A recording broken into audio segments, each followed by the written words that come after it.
Hello, I'm Tracy Grimshaw. Welcome to A Current Affair. First, the pastor who's taken his loyal parishioners to the cleaners, a man who juggled his faith with people's finances and fooled them all. Ross Greenwood has this exclusive investigation. It was unthinkable that a pastor would betray you. He's a con artist, for sure. He just rips people off. Our life now is like hell.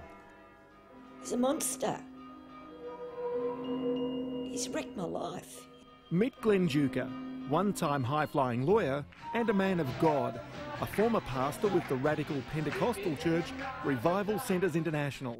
They speak in tongues. They believe that the world will end in this general time period. Like a lot of cults, it's the element of control over the parishioners. Glenn Duker used his influence to buy and sell property on the Gold Coast. He lived the high life, waterfront mansions, first-class holidays, flash cars. But behind the glitz lay a dark secret. Now, all of this is just part of the paper trail left behind by the former pastor Glenn Duker. He's now ranked as one of Australia's top 10 bankrupts. He owes more than $34 million. And remember, this is a man of the church. Now, all this paper represents elaborate property deals that destroyed the lives of dozens of his victims. Even more amazing, some of them were members of his own flock. Like Craig and Sue Williams, they followed Glenn Duker to Queensland when he offered Craig work. Soon he was asking for money to keep his property deals afloat. We basically thought that we were doing him a favour as a friend. He was our pastor. He asked us to help him out. Their faith was misguided, as they found after Duker persuaded them to put more than $3 million worth of loans in their names. We purely lent him money and he put houses in our names on loans so he could refinance. We never expected that we would get left holding them. What Craig and Sue were funding was Glenn Duker's ambition to be a property magnate. In just 5 years, he and his family were involved in at least 90 deals, mainly around Brisbane and the Gold Coast. A common tactic was to partly pay for a house, then to keep borrowing to buy even more.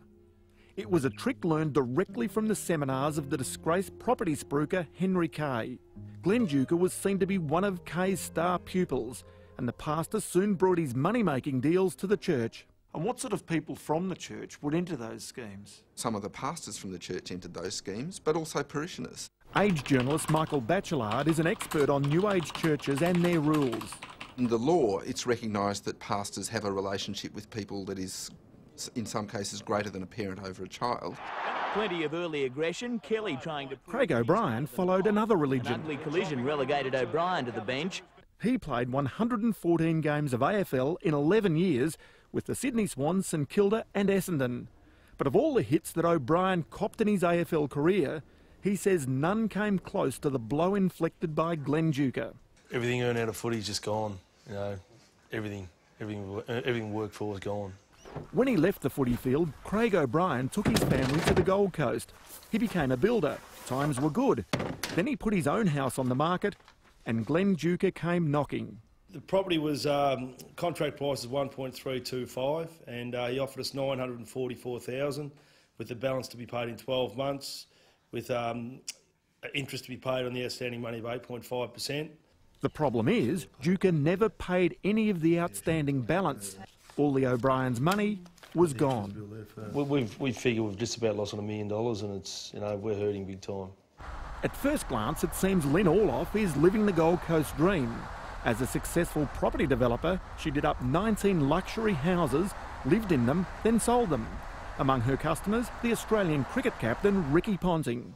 But this would have been a good life living here. It was perfect. It was a beautiful house.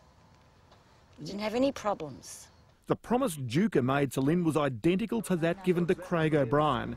Part payment now, part later on. How much of the rest of the money that Glenn Duker owed you did you see?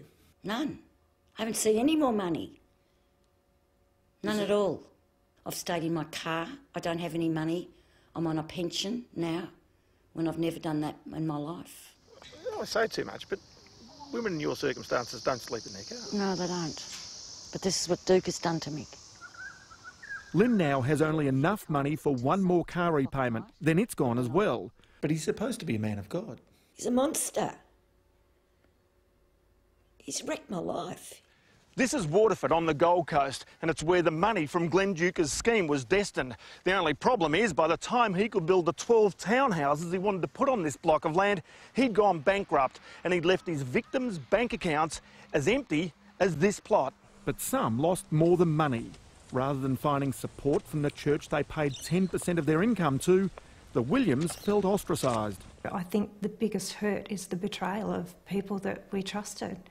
The church says otherwise, but importantly, it still stands by Glenn Duker. There was some strong complaints against him. The church says it didn't want to adjudicate those complaints, and so it demoted him.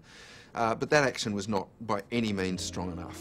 Glenn Duker is now bankrupt, but his wife Lauralee, also a director of his failed company, is not. Duker did speak to us and denies any wrongdoing, but he declined to be interviewed. And what would you do if you met Glenn Duker now? Most probably drive my car over him. Well, put it this way, I'll be sitting here getting interviewed by someone else. There's not many things in the Bible that actually God says he hates, but one of them is a liar, and that is Glenn Duker. It hurts, doesn't it? And authorities have found it difficult to mount a case against Glenn Duker because his victims signed contracts locking them into financial deals. If you've had business dealings with him, we want to know about it. Send us an email or give us a call. Well, just 2 weeks ago, we launched Kickstart Australia to help people